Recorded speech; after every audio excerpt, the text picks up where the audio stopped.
Read this sentence.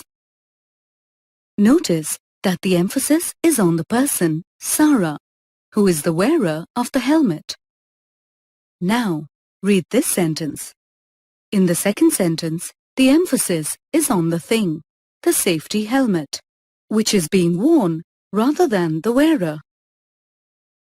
The second sentence says the same thing as the first sentence, but in a different way. The first way of describing the information is called the active voice.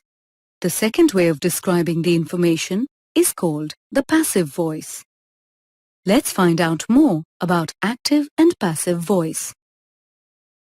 Let's take a look at some rules for identifying and using active and passive voice. Click each rule to learn about it.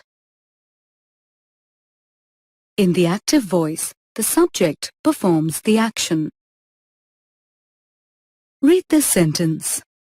The subject Sarah is performing the action, and the object helmet is receiving the action.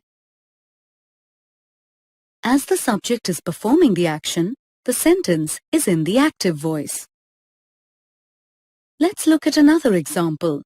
This sentence is in the active voice too. The subject, a friend, is performing the action, while the object, Sarah, is the receiver of the action. Here are some more examples of sentences where the active voice is used. Let's take a look at some rules for identifying and using active and passive voice. Click each rule to learn about it. In the passive voice, the action is performed on the subject. Take a look at this sentence. The subject, the picture, is receiving the action of being painted. Here, the object Sunny performs the action. As the subject is being acted upon, or is the receiver of the action, the sentence is in the passive voice. Let's look at another example. This sentence is also in the passive voice. Here, the subject, the apple, is receiving the action.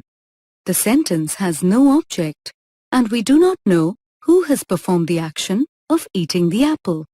The passive voice is used in a situation like this where the doer of the action is not known.